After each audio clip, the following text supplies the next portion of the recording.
a lot to talk about. Okay, hi everybody. My name is Cathy Burrell, and I'm an entrepreneur in residence here at WeBC. I just want to, before we get started, let you know I'd like to acknowledge that we're gathered today on the traditional and unceded territory of the Okanagan Syilx people. We recognize, honor, and respect the presence of Indigenous people, past, present, and future. So if any of you are interested in knowing what traditional territory you're on, Jen is going to pop a little map into the chat, and you can see what traditional territory you're on. We'd love to hear from you. If there is a topic that you're interested in and you'd like us to consider it for a future webinar, please tell us the topic in the feedback poll at the end of the session. Okay, let's get going. So I'm going to tell you a little bit about WeBC services, because a lot of people, I work a little bit in client services, and we get people calling in all the time saying, tell me what you do, WeBC. We provide support for your small business journey. We offer financing to get your business started and operating capital to fuel your growth. We offer more flexibility than traditional lenders because we take a holistic approach and provide loans based on your business's viability, not based on formulas like a traditional bank. So what this means is we provide loans to a diverse range of women-owned businesses and support you with integrated services, including complimentary training, mentoring, and business advising. And when I say this, I want you to believe that for the entire term of your loan, whether it's $5,000 or $150,000, if you get a loan with WeBC, we will provide you with complimentary business advising, mentoring, and training. So it's fantastic. From essential business skills development to personalized business advice, we know the right questions to ask and the right resources to connect you with.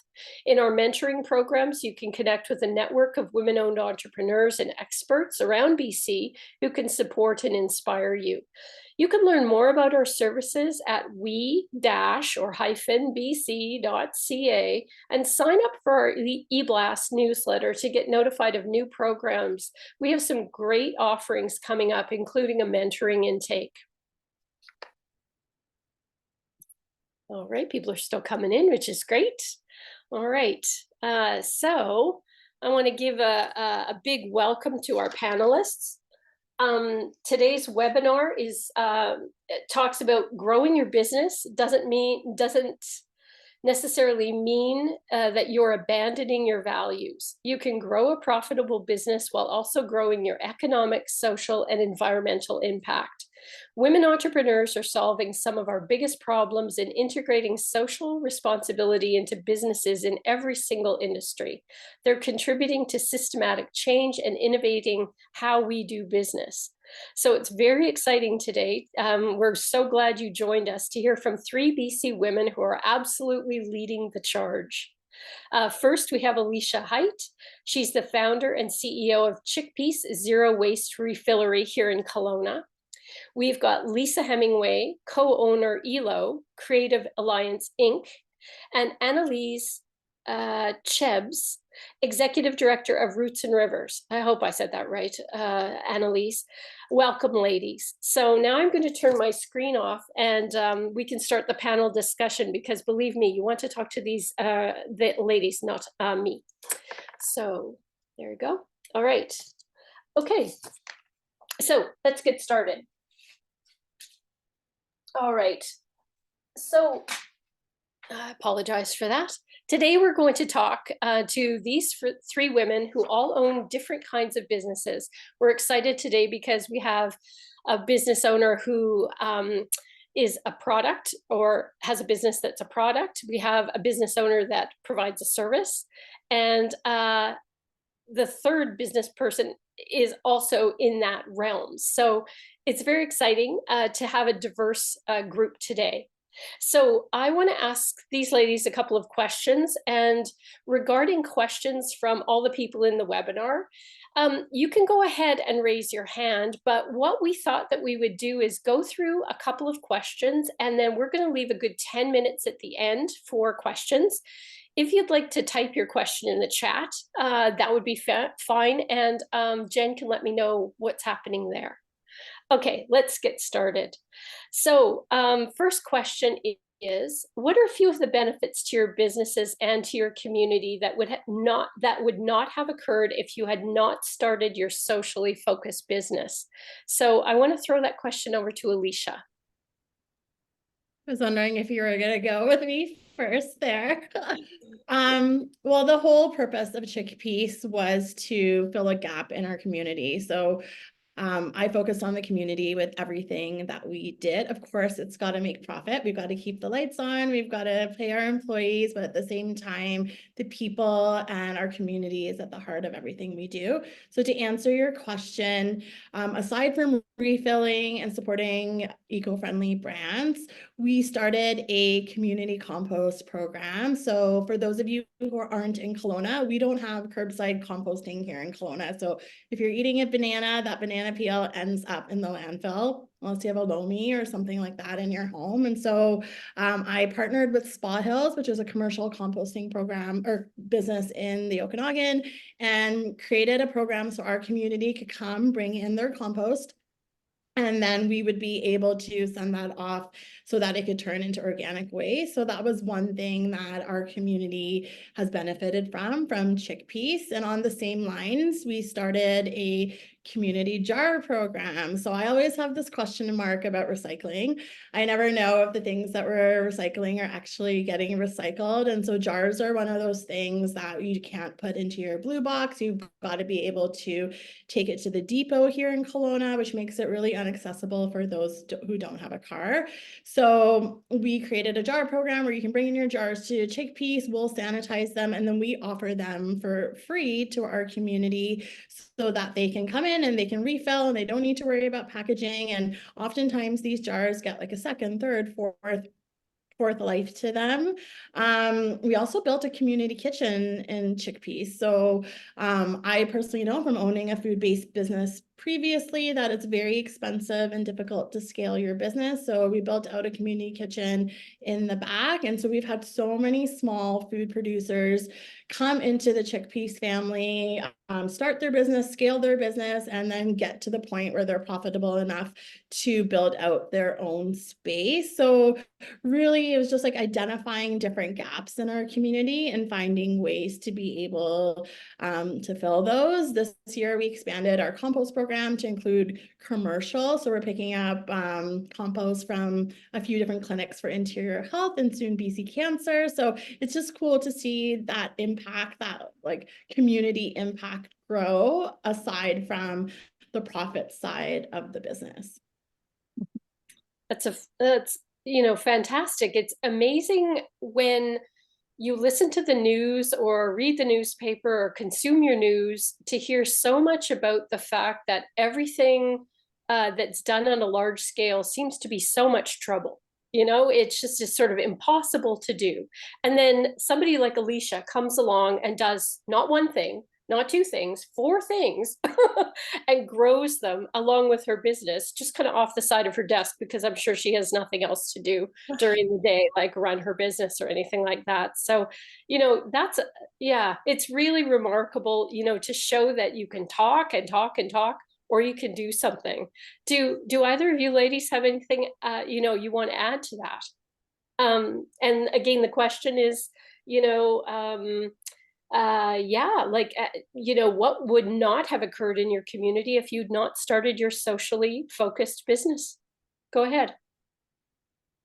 I can speak to that. I think when we started iilo, we really defined one of our core values around self-life-work balance. And I know this is a big theme for women, but for my business partner and I, we're both parents, and we really needed to we wanted to have a life first mindset, and really setting that as one of our core values means that we have to incorporate that in so many different ways. And so I think that it means a lot of different things in that we are committed to planning ahead and to not have like a reactive workflow. It means we commit to reasonable timelines. It means we actually ask people what works for them. And it seems like a no-brainer to design a business for people, because we're the ones that actually do the work. But I have found in reflection around other business models, it's not everyone starts with that. And I think I've been lucky to be influenced for the last 10 years. One of our clients is an HR organization. And so we get to learn as we're laying out all their reports and their website. We are learning that, managing people is a really, really big part of running a business.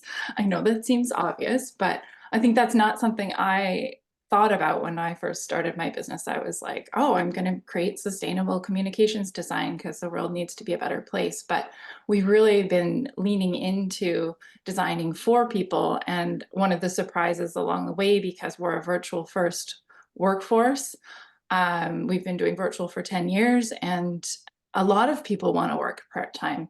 So we've really collected a group of people who also really want to value a life first mindset. So I think we really challenge each other to go, what do I need?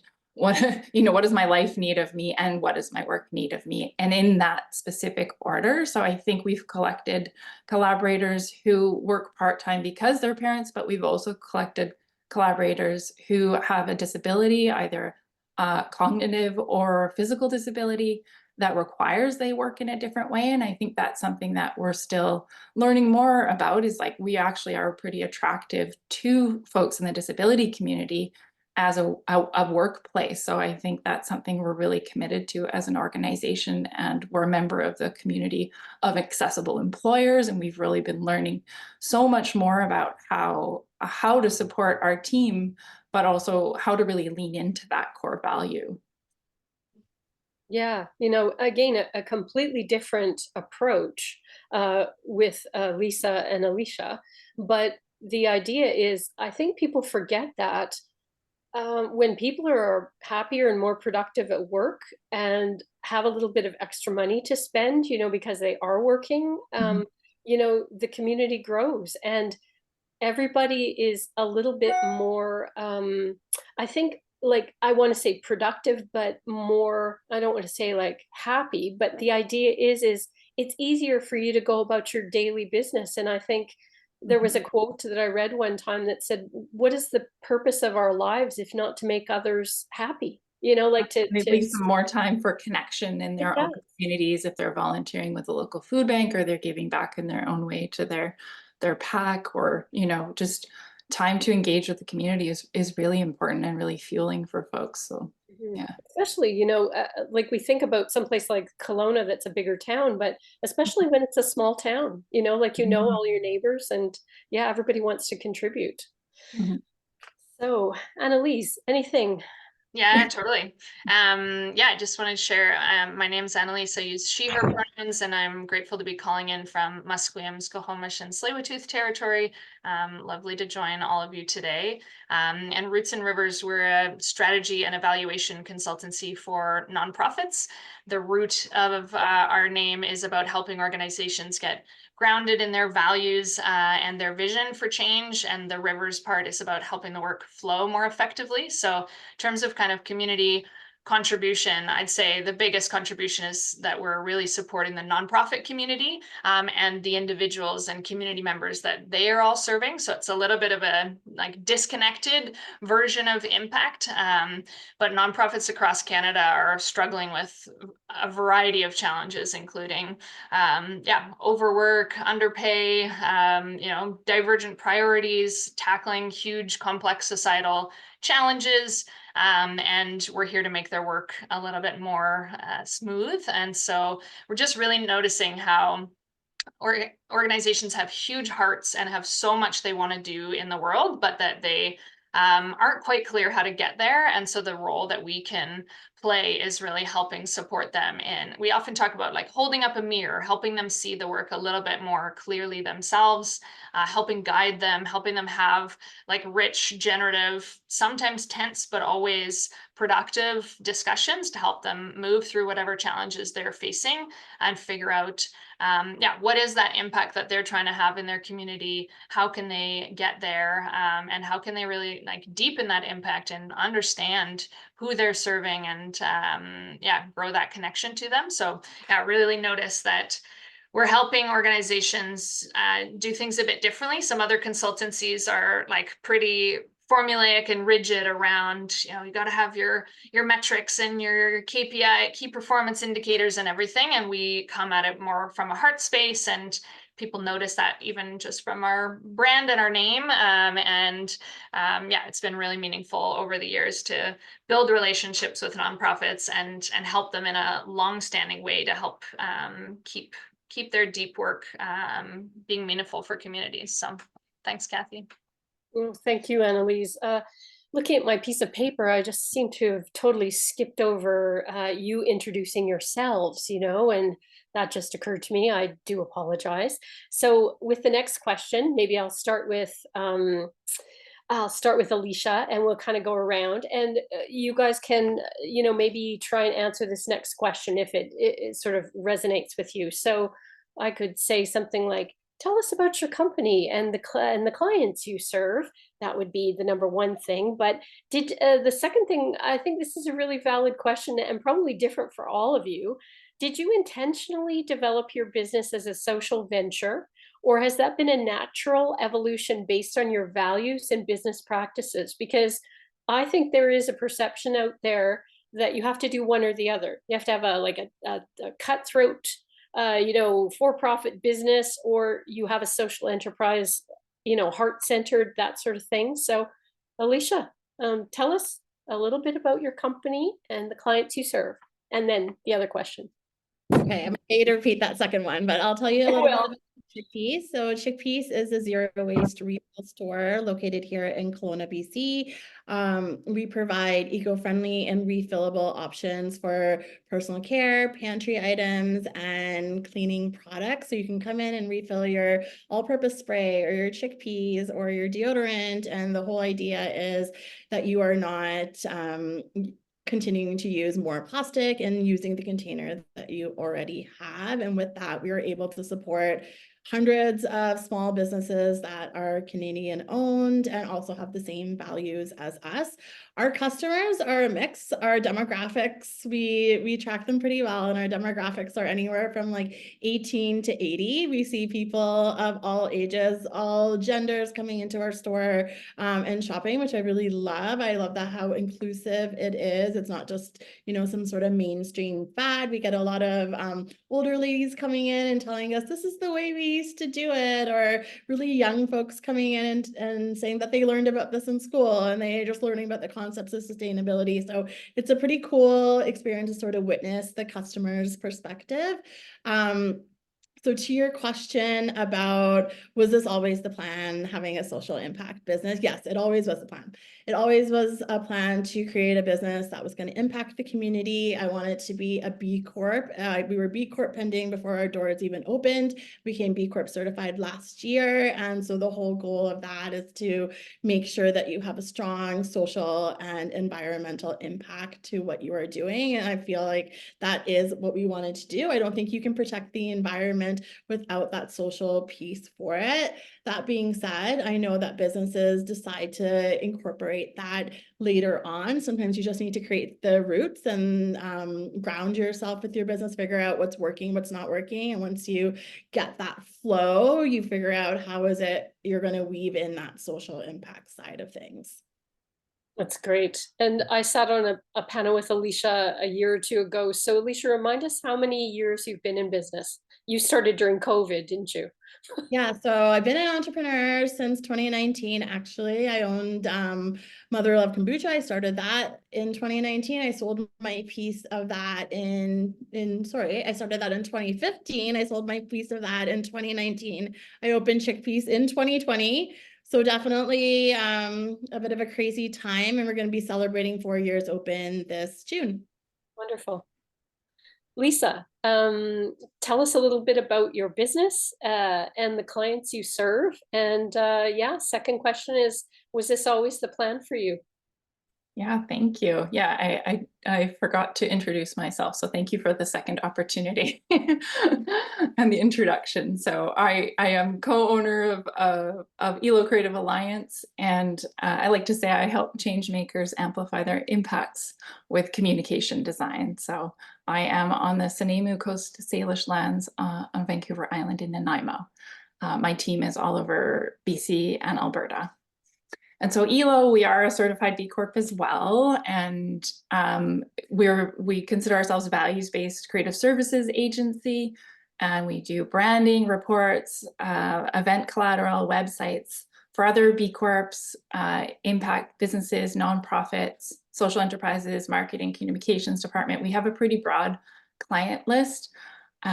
We like to work with folks who are genuinely on board for making the world a better place, and that has a lot of different interpretations.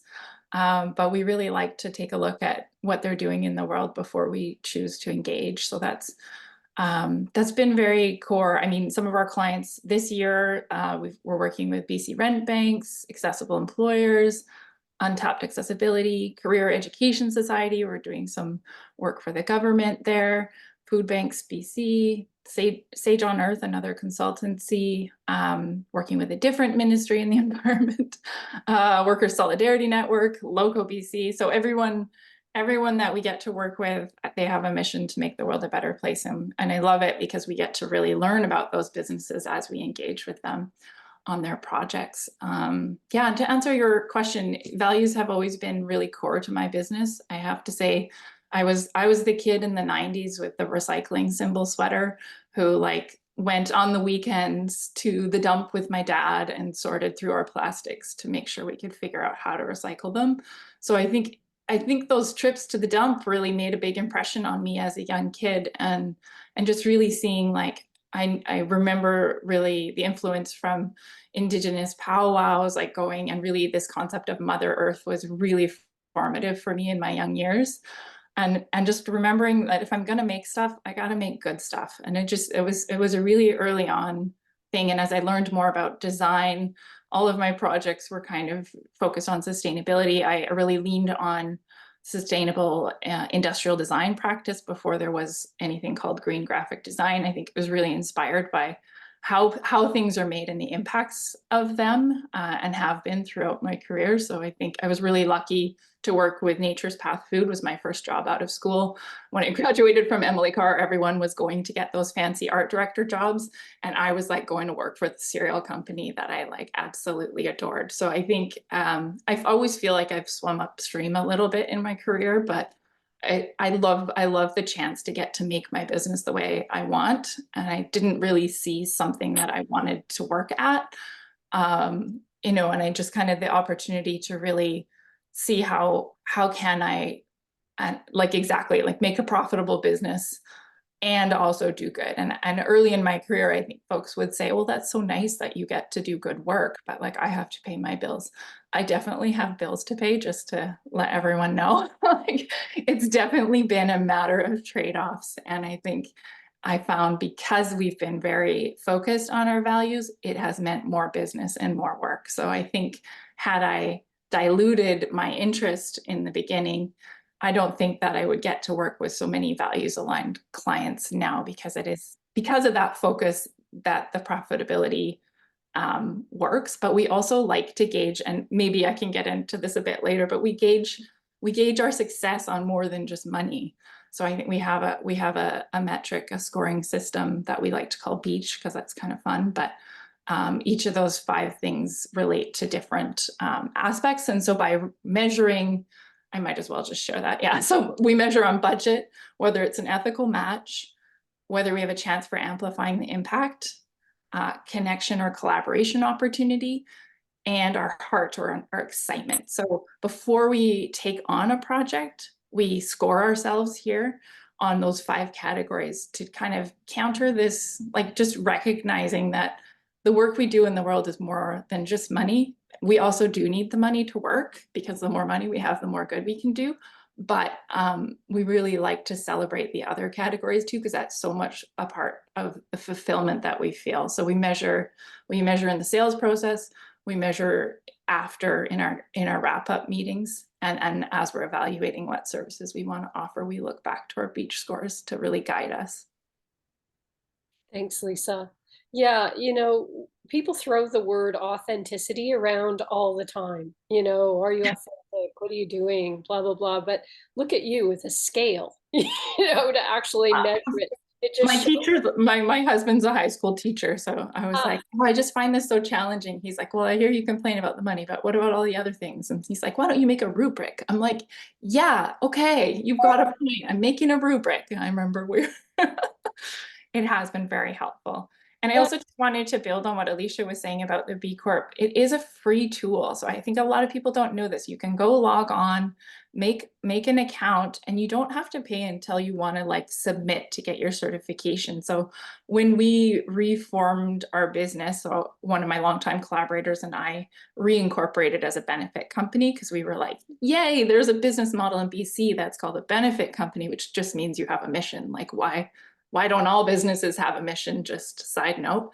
But so we reincorporated and we kind of started to use the B Corp as support in our process of rebuilding our businesses. So I would really encourage folks, if they're interested, just go make an account and start poking around. It doesn't cost you anything.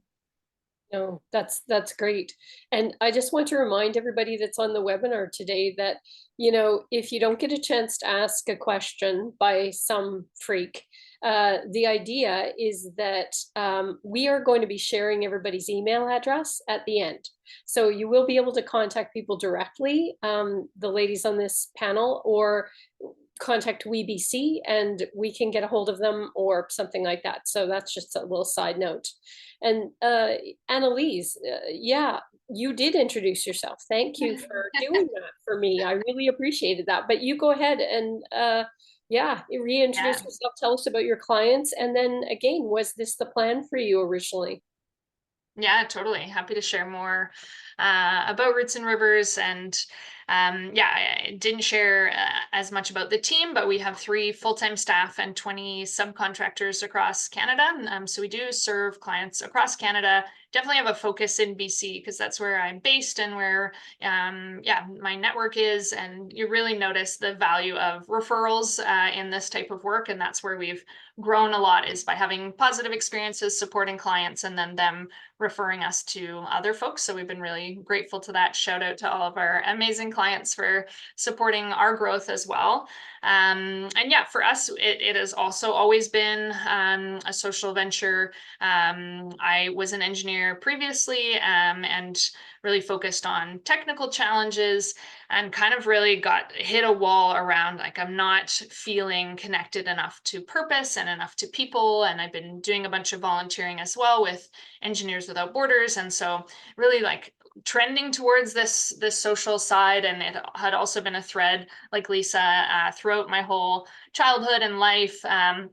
So I knew I needed to be in a career where I was really connected to my passion and values.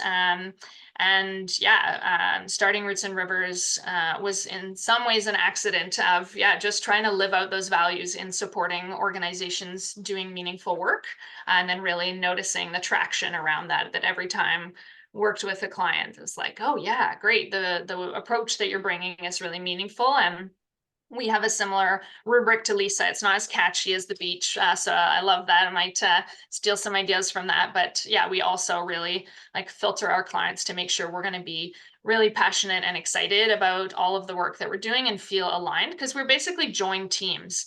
So we join, it's not all nonprofit clients, but we do work with a lot of nonprofits because that helps a little bit for us to screen for that values alignment. We join teams for 3 months to 3 years and really dive in and work with them. So we really want to feel energized by their work and feel that we're contributing meaning and value to the world. And for us, we have a set of values that we live by that really help govern our work as well. The first is respecting the foundation. So really helping respect the work that has come before us, the grounded work that organizations have done. We're not starting anything from scratch. So we really want to know what's come before us in the work. We focus on equitable engagement. So we really want community members, staff, all to be feeling like their voices can be heard and in safe ways and safe spaces, or safer spaces. And so we're really conscious about how people's voices show up in strategy and evaluation processes, and making sure there's compensation for people in that work as well. We talk about courageous reflection, so really challenging people to dig deep. Sometimes it's tough to look at your organization and say, what could be improved? So we want people to really have that courage, because it's meaningful to look within and see how we can do our work better. We also focus on a value of patient urgency. So the idea that, yes, these complex social and environmental challenges need to be addressed ASAP. And yet if we rush through them, we're going to put Band-Aid solutions on things. So we want to do work comprehensively and give it the time and respect that it deserves. And the last is the focus on impact, that we're always centering community members in all of the work that we do, and focusing on how do we support them the best, and bring the best quality of life and outcomes for individuals and community members. So yeah, always been social purpose. We've worked with a couple corporate clients, but only when they can really prove to us that it's not like social washing or greenwashing, but that they're really doing this from their deep core and this deep values alignment. And that gives us a real pride in our work, connection in our work, and yeah, helps us see the contribution we're making on health challenges across Canada, education challenges, housing issues. We're really touching on a lot of complex social challenges. So that feels, yeah, deeply meaningful to me to come to work every day to get to do this, bring this contribution. Yeah, thanks, Annalise. I mean, what I'm hearing from all of you is the idea that, you know, like you can put together a business plan or a marketing plan or whatever plan for your business, but somehow once you're a B Corp or this is something that you have decided that you're going to do, you have to have a plan to kind of make sure that you not only check your clients, you check yourself, that everything, you know, sort of goes in a certain direction. I have clients ask all the time saying, you know, gee, I want to do a business, but I don't want to focus too carefully on one. Like I don't want to lose customers over here. You know, I want to make sure that my business will appeal to a broad range of clients. And it just shows the way you've all structured your businesses. People are coming to you because you're, you know, you're an organization that, or a business that resonates with them. And yeah, I always tell people, don't be afraid. You know, what you've got to offer is something really special. So that's great. And there's enough like complex social and environmental challenges that we can all have work for the rest of our lives trying to tackle them. So there's definitely economic opportunities there as well. Well, and I also wanted to build on that too, Cathy, like that, you know, sometimes it feels intimidating to commit to a big mission and you feel like, oh, am I doing enough? You can always do more, but it's better to just start somewhere. And so I think that's where it's like you don't want to hold yourself to a fire that feels intimidating, but it's always helpful to just start somewhere. And I think that if folks are feeling intimidated, I think value setting is a really good place to go, and then just really reflecting on that. You know, you start somewhere, you can always make it better, like just continually iterating. Exactly. I like to call things tests, and then I can see if it works, and if it doesn't work, then I try something else. That takes the intimidation away. Well, and again, you know, your clients will be the ones that kind of keep you on track as well. You know, they'll be saying, you know, I really expected this instead of this, or I really thought that we would dig more deeply into this, you know, as a, you know, so again, you know, it's great that whole idea of listening. You know, you listen to your community, you listen to your customers, you know, you do the best you can. So yeah, that's fantastic. So I've got another question, and this one is more to do with sort of the idea of, I get a lot of women, you know, in client services wanting to start a business, and they say, I'm not quite ready. Like, it's not quite perfect. I don't know whether to start now or what to do. So can you, any of you or all of you, share one success and or one challenge that you encountered in growing a socially responsible business. So something that happened that maybe was a surprise. You know, like when you started your business, you assumed that you would be doing X, Y, or Z, and somehow something came up and you realized your impact was, you know, fantastic, or a challenge came up and you never really anticipated that. And how did you grow through these challenges or these successes? Anybody want to jump in? Yeah, I can jump in. Yeah, I wanted to share a recent journey that I've been on, because I know for some women and non-binary folks and folks desiring to have families, that, you know, this question of can you balance a business and family really comes to play. And I know Lisa mentioned that a bit already, but I successfully recently managed to take 8 months fully off for maternity leave and then 4 months to transition back.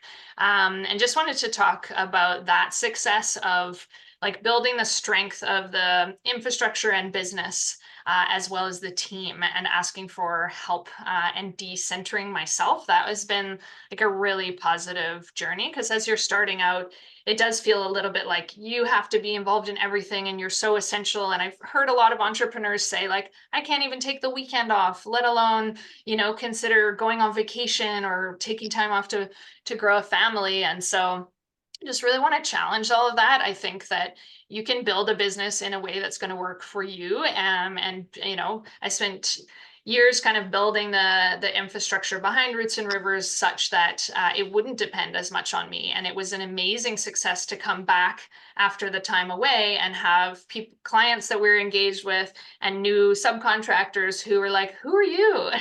And I was like, this is amazing that I didn't need to be baked into everything and baked into every decision making. So give a huge shout out to my teammates Haley and Janani, who led the charge while I was away. And yeah, I think it's totally possible. You like being intentional about what systems and structures need to be in place. And then, you know, to Lisa's comment on like doing some tests, like I took a month off a couple years ago to say, what would break when I'm off, and what does the team need to know, and what decisions couldn't they make while I was away, so that then we could figure out how to do that for a longer period of time when I took time off. And for us as well, like when I first started consulting, it was under my own name, but then building like the brand of Roots and Rivers and the identity has made it really about like, it's about that brand and that experience rather than about working with me. So that allowed me also to remove myself from the picture more and uphold other leaders and their brilliance in the work. So that was a huge success. And so just encourage you all to not compromise on any other personal or, you know, visions that you have because you're starting a business. You can manage them. It's not easy. And, you know, happy to chat if folks want to do some brainstorming on their own personal situations, because I had that with a couple of other business owners too, who I could talk through, you know, how did you do it? How did you manage that balance? So there's community here out here to support you. So reach out to folks. And then, yeah, in terms of kind of one of the challenges, I think as we've grown in size, we're also getting asked to do more, and that clients are really seeing like, oh, wow, you're really supporting us in this one area. Can you help us in all these other areas? And so lately we've really been working on like scope management and boundary setting, and really like valuing and honoring our time, because we are a company that doesn't track our hours, kind of on principle, because we don't want to be micromanaging folks, and we don't want folks to feel like if they're working faster, they're getting paid less, or, you know, all these different like challenges that the capitalist way that we all set up businesses work. So yeah, we're trying to push back on some of those structures, but it does make it tricky when like, okay, we still need to know like where are the ends of our scope, and when do we have to say like, oh, actually that requires more money or more time.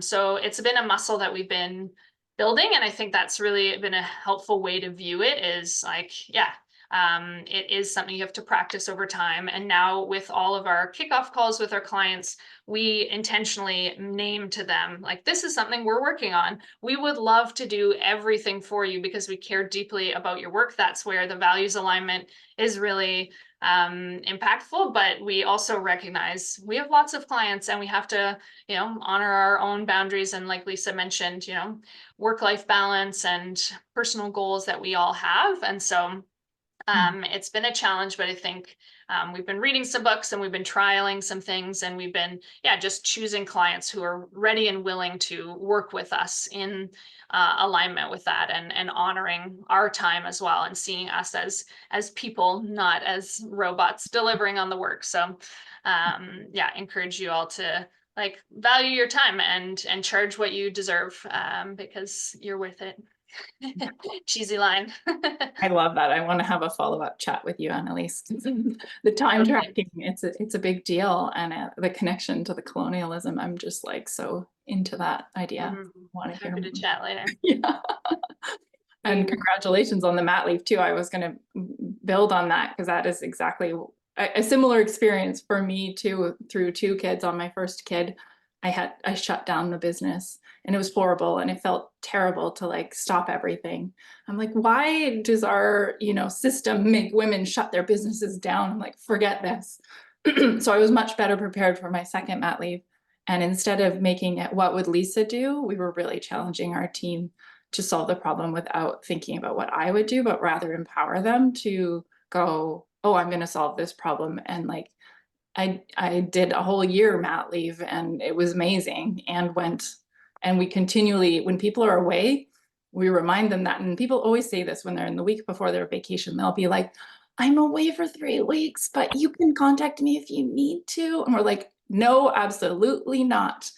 No one is going to die if you're gone, and we're going to protect that space, because it is so hard to go away and be away, but it's so important, because that's one of the biggest benefits of being self-employed. So it's I'm sick of people saying oh, you're self-employed, you can do whatever you want. It's no, you have a lot of responsibilities.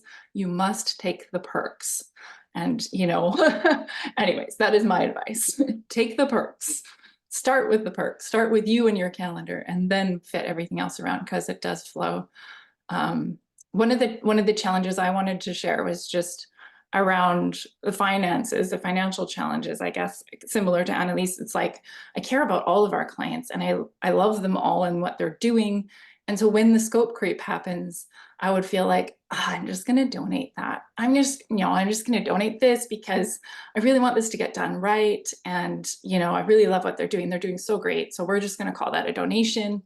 It got really messy, and I think, people appreciated that, but it was also very hard to draw the line around what I perceived a donation and what I was perceiving the value of my services and our services. So I think we joined 1% for the Planet about 8 years ago now, but I think that's been a really good way to limit, I suppose, a contribution that then we communicate to our clients. Look, this is what we're doing, and this is how we're doing our give back.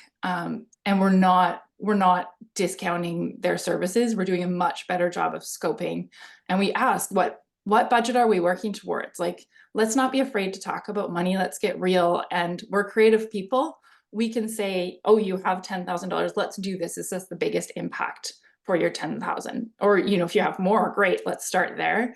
But I think a lot of people forget to ask that question. But it's important to be realistic. And I think we're doing a much better job of that. And I do think that commitment to 1% is great, because we can donate services through 1% for the Planet to members, or at the end of the year, we say, okay, we're about this much money off. Let's vote as a team, which org does everybody want to contribute funds to? So it allows us just tally for it. And sometimes we donate much more than 1%, but at least we know we're doing that already. So we don't that kind of heart urge to solve all the problems. It's hard when all of your clients are doing great things. I think that's been a big challenge, but also learning curve. Yeah, that sounds, again, you took something that was perceived as a challenge, and you ended up making it better. It ended up better for you, better for the clients, because some people, are very difficult to talk about money with. And sometimes people get completely weird about it. And then, you don't realize why you haven't heard from them. It's a good way to just kind of test that relationship too, because if you're going to be weird about money, like money's just one part of it. Like we're measuring you on everything else too. But money's just one part, and I don't know, if they start getting weird in the sales process about that, like we don't need that kind of client, because it's too stressful and it's hard to, you don't want to have to prove your value in the engagement. It's kind of exhausting. So I think, yeah, it is a good screening question. Fantastic. Allisha, do you have anything to add? Yeah, I find it really interesting that the three of us all have the same successes and challenges. My add-on for the success was employee retention. So I feel really grateful that we've had very little employee turnaround. We've retained a lot of our employees for multiple years. We have a team of 10. Our management team has both been around for over half the time that the store has been open. I think that's because it's not just a retail store. It's not just about making profit. There's a purpose behind what we do. There's a social impact behind what we do. And so I think people really appreciate coming to work for a company that's doing more for our community, locally, globally. And the way our management team is made up, there's 3 of us, and I take pride in leading with love. I am super flexible with appointments, and we have an unlimited holiday policy, flexible hours, all that sort of stuff, and open door policy. And I feel that because of that, it's not as strict as some other workplaces. You can come in as you are. We just had a team meeting, and one of our management team was leading it at the beginning, and we were talking about acceptance and how everyone is welcome in our space. You can show up happy or sad or upset, and it doesn't matter. We're not going to judge you. Like, everyone is welcome to come into Chickpeace. And so because of that employee retention, I too have been able to take big holidays. I tested it last year with a month off. I'm about to leave next week for a month to Vietnam, and like just being able to go away and spend time with my family. I also have I'm very strict with my work-life balance. In my previous entrepreneurship journey, when you're in partnership, I find sometimes you're always trying to like make sure it's even. If you see someone online, you're going to want to be online. If you see someone working, you want to be working too, but that can be very exhausting very quickly. And so this time around, I'm really strict with my at-home days that I'm working. I'm not at the store 7 days a week. I'm at the store 2 or 3 days a week. I spend time at home doing business development. I have 2 little kids at home too. So I feel like that's a big success for me, to be able to have a good work-life balance. One of the challenges for sure has been on the financial side of things. When you choose to support local, when you choose to support small businesses, Canadian businesses that are also going through supply chain issues, or their price of their products are constantly going up, and you're trying to provide a service or a business that's financially inclusive and attainable for the greater community. It's a very tough balance to figure that out.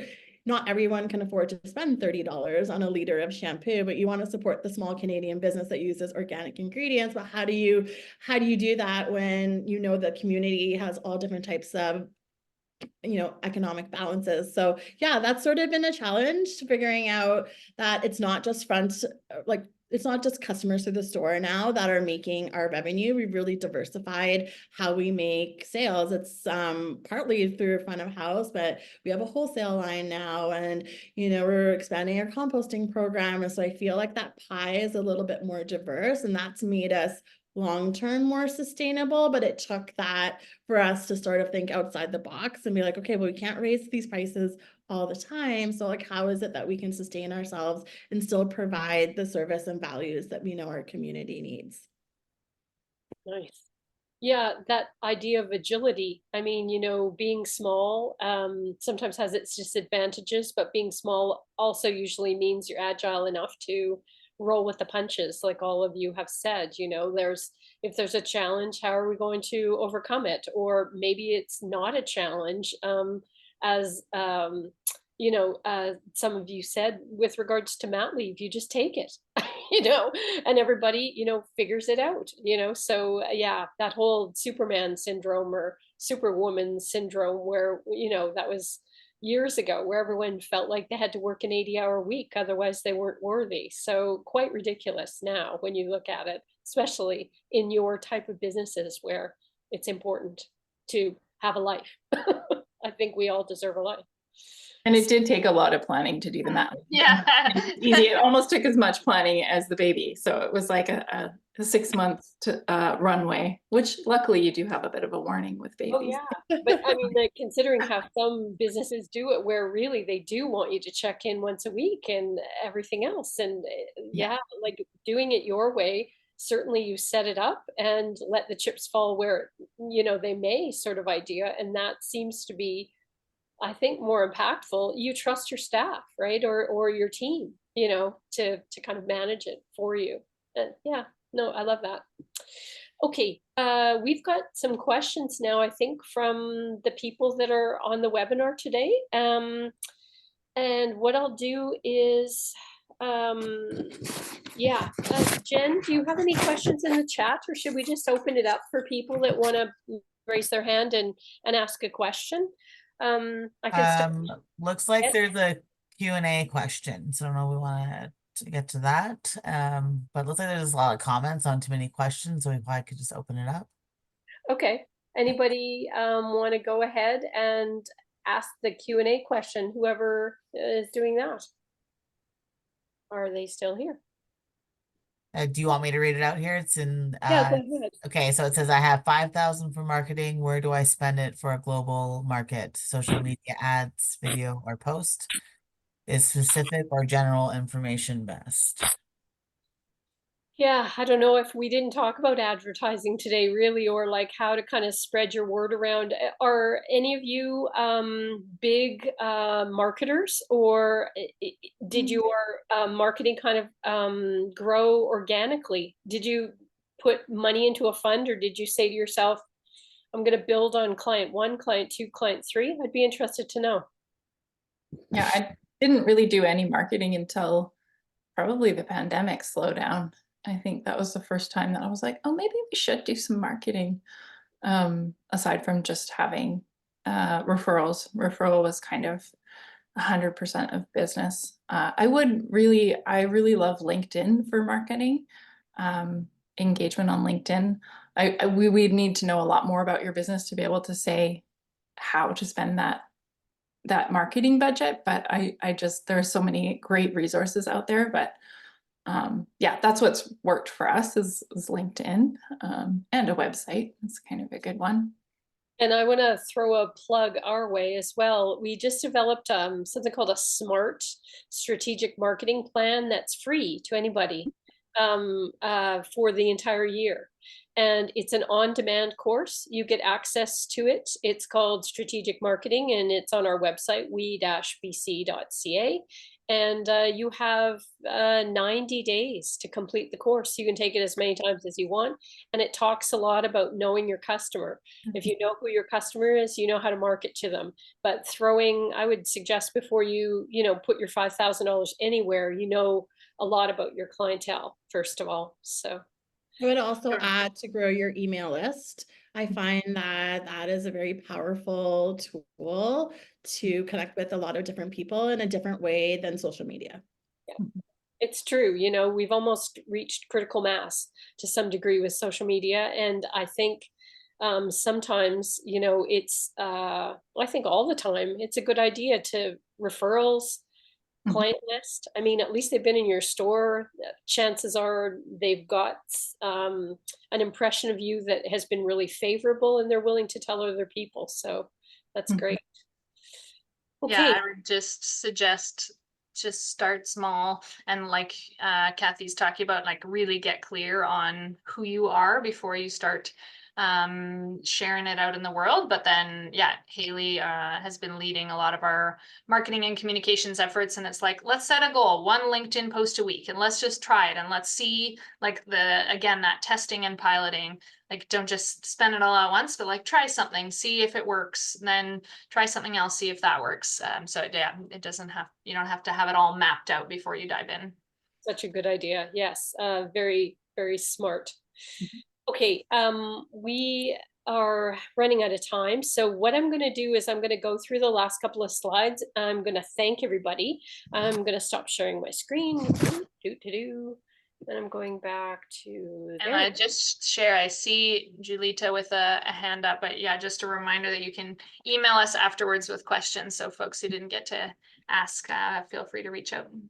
Such a good idea. I just want to thank all of our panelists today. And like I say, yes, we're not going to drop you today. You will never not know how to get a hold of these three women with these three very interesting and impactful businesses. So yeah, wait for your email that you're going to get from WeBC, and it's going to have contact information. Thank you so much today to Allisha, Lisa, and Annalise. The discussion was fantastic. Thank you. This was what I was talking about before. I guess I didn't have to do my plug ahead of time, but they're called SMART programs, on-demand learning and personal support.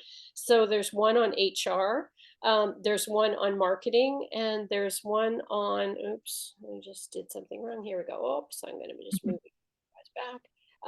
Yeah, so anyway, very interesting, and you can register for free on our website. And okay, so yeah, questions, go ahead. Cathy, I think we still don't want to forget about getting the screenshot. Oh, right. And launching the feedback poll. Jeez, Jen, thank you for that. You're welcome. So everybody, there is a feedback pool when we're done. So if you don't have to run off, we'd appreciate it if you'd participate. And again, if you have any suggestions for webinars that you'd like to see, maybe with these ladies again, maybe we should meet with them every week or every or something like that. That would be fantastic. And Jen will launch the poll. We're going to do, if everyone doesn't mind, because this is being recorded, we just like to do a screenshot of everybody today. And Jen, is Brandy going to do that, or are you doing? So Brandy's going to do it. So if you don't mind, just stop sharing your screen and then we can get a whole view of the gallery. Perfect. Right. Okay, so we're ready to go. Brandy, whenever you're ready. Good, got it. Thank you, everyone. Thanks, Brandy. Thank you. And I'm just going to launch the feedback poll. If you don't mind taking a minute there to fill it out, I appreciate it. Thank you. Lovely to spend time with folks. Thanks for joining. Thanks a lot for having, for coming today. It was a really great conversation that I'm sure will continue. Like we say, there will be questions afterwards. You can think about what you heard today and then go ahead and email one of our panelists or send us an email at WeBC.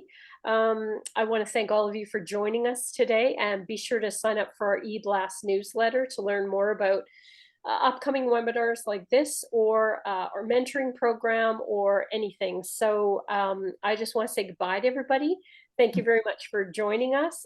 Enjoy your day, and thank you so much to Annalise and Lisa and Allisha. Thank you so much for being with us today. Thank you, Cathy, for hosting us. No problem. Okay, thanks a lot. And yeah, once the feedback poll is organized, we're going to let you all go. So thanks again.